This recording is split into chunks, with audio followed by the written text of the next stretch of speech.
Hi mayam. Aise blog thagataba kuirabagi matungda ngasidi blog macha ama puduna laksari. Vlog asidi aigi after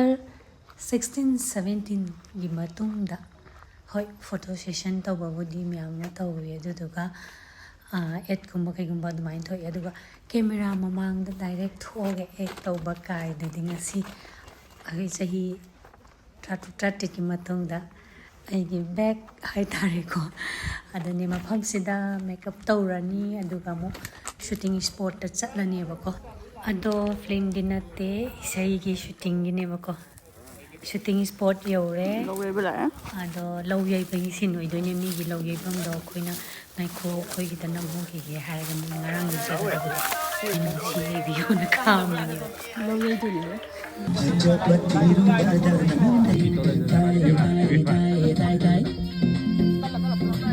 upon batiru bada nangonda hekta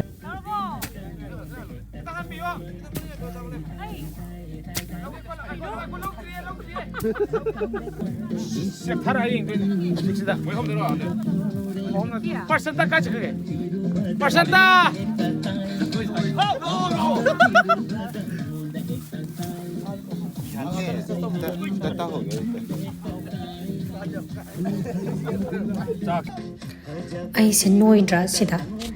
ado noibase aise normal oina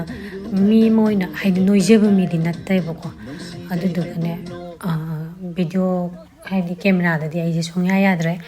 adum noiba mi oiraga leire bako ado kaiguma mathang da di aise sidagi henna weight to lokthoga tawjarake aduduga aingonda matam phamgi da baine bako weight lokthokpa khothokpa khitang hena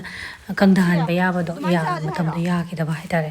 kaigina kanda khudakta da samiga moji jega la ga aise tobi da ba yaro en haire yes an haire aduga shooting side no ni side da tahoga da bani haira ba aise kaigina hai kanda lawgi matam yaw loisalakpado haidi law yai bagi shin yaw bani na law matam loisalakpagi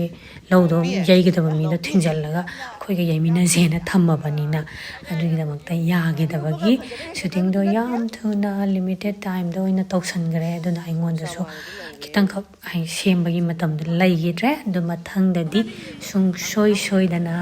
ai weche sidagi henna taraga tawrake ado ai normal uba mina di khangamni ko ai tasing ai anoiba mi di nasadeba aduga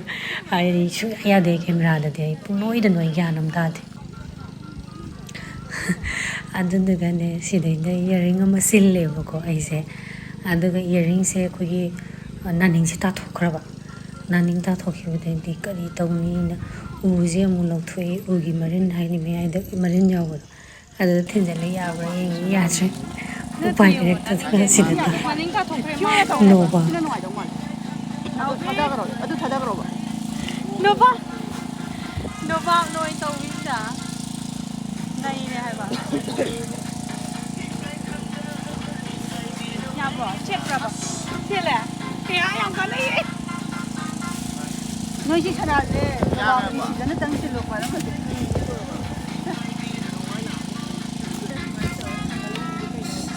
lại là bảo ta thổi rồi dạ ok ai đi mấy anh thanh cam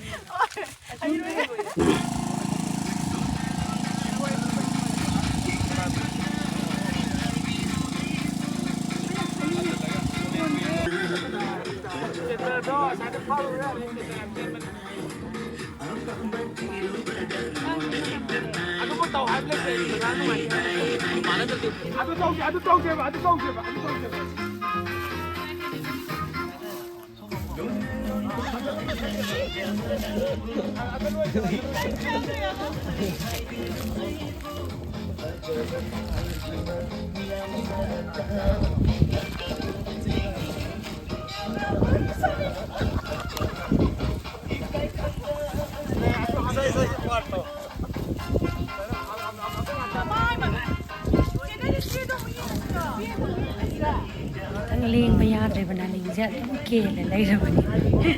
ai soming na wasal ko yaro pida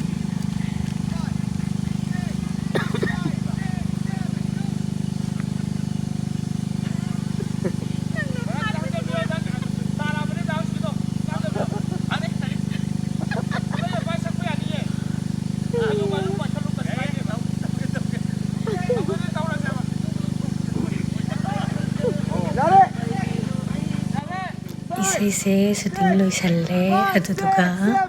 release तौरनी release से लालिबा December की date 25 नुमित असिदा सुंसोय सोयदना release तौरनी अदुगा इसे इसिगी फंगफमदी स्वामी कुमार ओइना माइना YouTube channel अमा लैबने अदुदा सुंसोय सोयदना थागसरागे ma'am नुसिबिदुना support तौबियुको अदो इसे उलप मतमदा आइडी यारेको फजदेगा हाइबा सुंया यारोय हाइसिनी आइडी खंगदे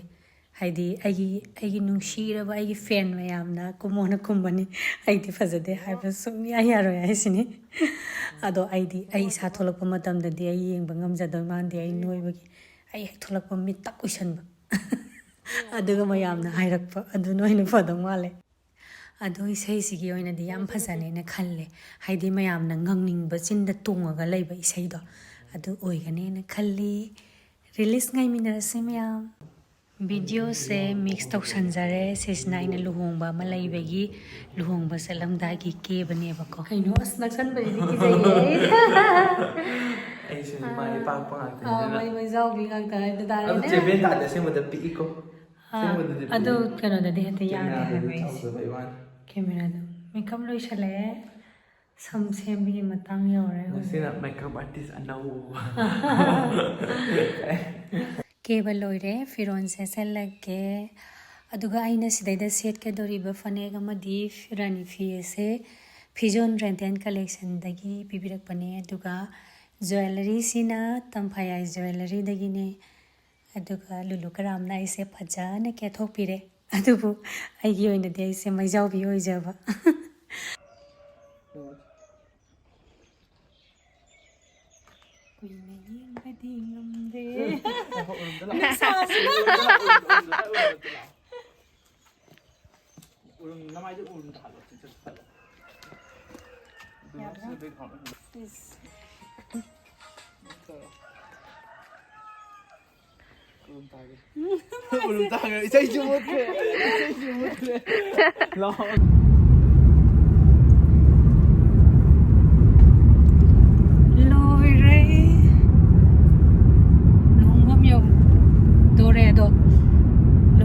di number do talle photo video haidi mche number gum natta di thoina number di talle atto ka na sumji ju nandara aba male ai no paire semba ju yadre kanana mo horan thengna bada semba lage yadre horan yura kana matte kama namo age tati bye bye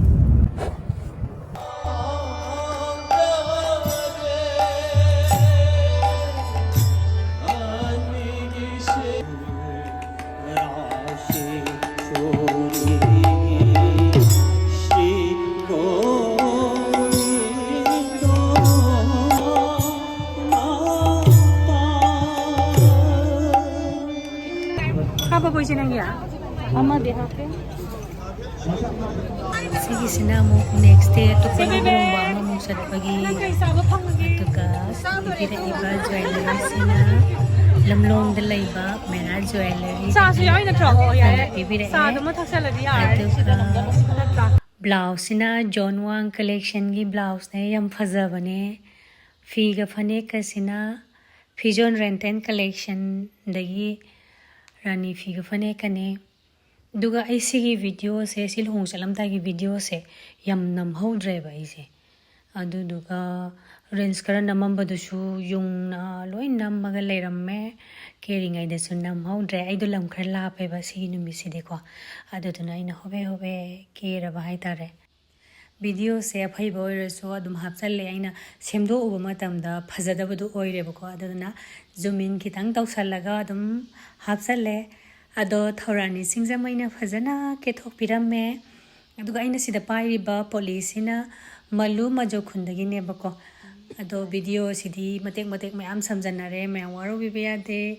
video से मतांग सिदा लोइसिनजरगे bye bye मयाम।